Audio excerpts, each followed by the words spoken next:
Assalamualaikum warahmatullahi wabarakatuh. Perkenalkan nama saya Nandari Subrafani. Saya dari Prodi Teknologi Rekayasa Otomotif dengan NIM 23091605946. Di sini saya akan menjelaskan atau mempresentasikan makalah teknologi alat berat dan pada offering 05 KA dengan berjudul Analisis Diagnostik Terhadap Kerusakan dan Malfungsi Sistem Timing pada Eskavator dengan studi kasus yang telah ditentukan pada si Bejar dan strategi pencegahan masalahnya. Sebelum itu, saya memasuki latar belakang atau pendahuluan yang merupakan betapa pentingnya alat berat yang terdapat pada industri konstruksi, khususnya eskavator. Nah, eskavator sendiri merupakan alat berat yang memiliki peran penting atau krusial pada industri konstruksi, terutama untuk pekerjaan penggalian, pemindahan material, dan pemeriksaan tanah. Keadaan performa eskavator yang sangat bergantung pada kondisi mesinnya, memiliki salah satu sistem timing yang bertugas untuk mengatur sinkronisasi antara camshaft dan crankshaft agar proses pembakaran berlangsung optimal. Kerusakan pada sistem ini atau malfungsi pada sistem timing dapat menyebabkan gangguan performa mesin, suara tidak normal, hilangnya tenaga, bahkan mesin tidak dapat menyala sehingga berdampak pada downtime dan pembiayaan perbaikan yang sangat tinggi. Oleh karena itu, makalah ini bertujuan untuk menganalisis dan mendiagnosa kerusakan sistem timing pada eskavator, khususnya merek X sebagai contoh atau studi kasus yang telah ditentukan, yang mencakup identifikasi gejala pada mesin, inspeksi fisik, dan penggunaan alat bantu diagnostik modern. Selain itu, merumuskan strategi pemecahan masalah yang tepat. Makalah ini juga memberikan rekomendasi perawatan berkala sebagai langkah preventif guna menjaga kerja optimal dan memperpanjang masa pakai ekskavator dalam kondisi operasional yang berat di lapangan. Dari latar belakang tersebut, saya memiliki dasar wistaka atau dasar pembahasan, yaitu sistem streaming sendiri pada eskavator berfungsi untuk mengatur sinkronisasi camshaft dan crankshaft agar pembakaran terjadi tepat waktu sehingga kinerja mesin tetap optimal. Komponen utamanya yang meliputi timing belt, timing chain, tensioner, sprocket, dan camshaft serta crankshaft. Jika kerusakan terjadi pada salah satu komponen ini, seperti belt aus, tensioner longgar, dapat menyebabkan slip dan mengganggu proses pembakaran yang ditandai dengan gejala seperti suara mesin kasar, tenaga berkurang, atau mesin sulit menyala. Metode diagnostik sendiri yang umum digunakan meliputi inspeksi visual, scan tool OBD untuk membaca kode error, serta pengujian kompresi. Perawatan rutin setiap 1000 jam kerja sangat dianjurkan untuk mencegah kerusakan dan didukung oleh penggunaan alat modern seperti stroboscope atau UVD scanner yang dapat mendeteksi secara real time masalah tersebut. Pendekatan diagnosis yang tepat sangat penting untuk perbaikan yang dapat dilakukan secara efisien dan mencegah kerusakan lebih lanjut di kedepannya. Untuk metodologi atau metode dilakukan yaitu diagnosis melakukan serangkaian langkah, di antara lainnya yaitu observasi gejala awal, pemeriksaan timing mark, pengujian kompresi, dan dan penggunaan OBD scanner. Alat yang digunakan meliputi Fuller Cake, scanner engine, stroboscope atau stroboscope light, dan teknik visual yang digunakan untuk melihat kondisi fisik komponen timing, dan sedangkan pengukuran teknik lainnya digunakan untuk mendeteksi ketidaksesuaian timing. Dari metode itu, kami menganalisis kasus sesuai studi kasus yang telah ditentukan, yaitu berfokus pada unit eskavator merek X yang menunjukkan gejala kerusakan berupa mesin tidak menyala meskipun suplai bahan bakar normal dan sistem kelistrikan berfungsi saat beroperasi.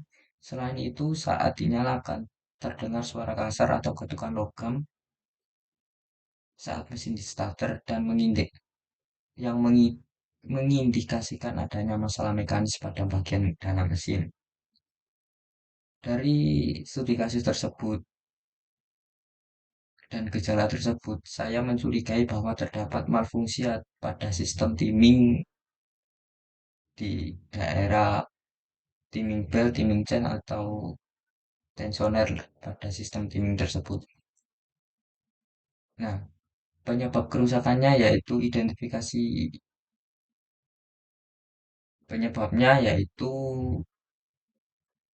mungkin pergeseran timing sebagai penyebab utama adalah tensioner yang aus atau longgar sehingga tidak mampu menjaga ketegangan timing belt secara optimal. Hal ini memungkinkan belt mengalami slip beberapa gigi atau lonjot gigi pada sprocketnya yang menyebabkan camshaft bergerak tidak sinkron pada dengan crankshaft. Dari identifikasi langkah tersebut, ada langkah perbaikan yang dimulai dengan pembongkaran cover timing untuk mengakses belt dan sprocket serta tensioner dan pengujian camshaft dan crankshaft di posisi TDC atau top dead center atau titik mati atas. Kemudian komponen yang aus seperti timing belt, tensioner harus diganti jika mengalami keausan yang berlebihan. Sementara sprocket hanya dibersihkan dan diperiksa serta penyelarasan ulang camshaft dan crankshaft yang dilakukan sesuai spesifikasi pabrikan dan validasi menggunakan stroboscope. Setelah perakitan ulang, maka dilakukan prosedur percobaan setelah perbaikan. Nah, prosedur ini meliputi pemeriksaan awal yaitu sebelum start pastikan semua komponen pada sistem timing yang telah terpasang dengan sesuai spesifikasi pabrikan.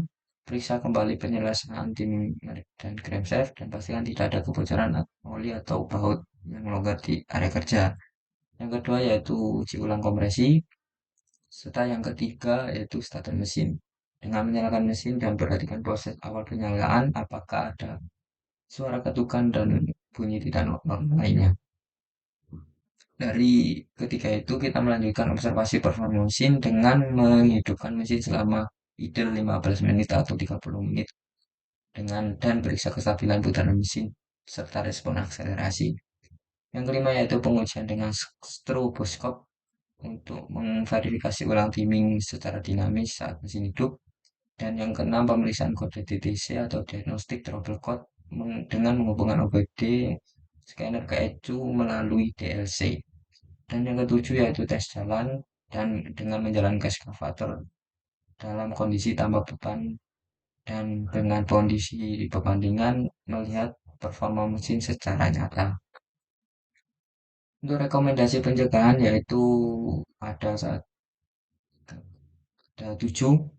Yang pertama yaitu inspeksi berkala, yang kedua yaitu pergantian komponen, pelatihan STM atau pelatihan operatornya, dokumentasi perawatan, checklist preventif, penggunaan suku cadang asli, dan pemeriksaan diagnostik. Inspeksi berkala meliputi pemeriksaan timing setiap 10.000 jam kerja yang meliputi ketegangan chain.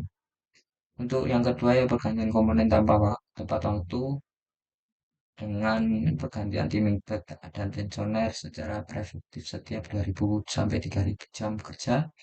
Yang ketiga yaitu pelatihan operator atau sumber daya manusianya dengan melatih operator untuk mengenali gejala awal kerusakan pada alat berat. Dan yang ketiga yaitu dokumentasi perawatan dengan mencatat aktivitas perawatan dan pergantian komponen. Yang kelima yaitu preventif checklist untuk menggunakan checklist harian atau data harian mingguan sebagai kontrol rutin sistem timing oleh teknisi. Dan yang keenam yaitu penggunaan suku cadang asli supaya daya tahan komponen lebih baik ke depannya dan pemeriksaan diagnostik berkala menggunakan strobo dan UBD scanner untuk mendeteksi ketidaksesuaian timing secara dini. Dari rekomendasi pencegahan tersebut, maka dapat kita simpulkan dari seluruh presentasi berdasarkan hasil studi kasus pada eskavator mereka dapat ditemukan bahwa kerusakan pada sistem timing merupakan salah satu penyebab utama gagalnya kinerja mesin secara keseluruhan.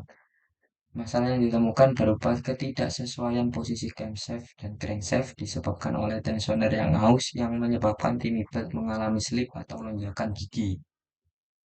Akibatnya proses pembakaran terganggu dan mesin tidak menyala dengan normal serta menimbulkan suara ketukan saat di starter atau dinyalakan. Setelah dilakukan diagnosis menyeluruh, pergantian komponen yang aus dan penyelesaian ulang tim 5, performa mesin kembali normal, suara abnormal menghilang, dan diagnosa yang tepat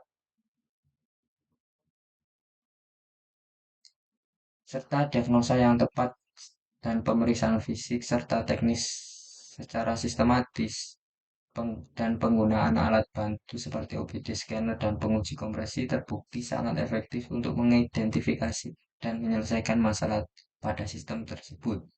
Hal ini menunjukkan bahwa kerusakan mekanis yang tidak segera ditangani dapat berdampak serius di kemudian hari atau di kedepannya pada keseluruhan sistem mesin. Dengan membaca kesimpulan, mungkin cukup itu saja presentasi dari makalah saya. Terima kasih saya ucapkan telah menonton video saya. Jangan lupa subscribe dan like. Sebelum itu, sebelum menutup, jika ada pertanyaan bisa taruh di kolom komentar atau DM ke Instagram yang tertera di layar. Saya Ananda Rizky Devani, pamit undur diri. Wassalamualaikum warahmatullahi wabarakatuh.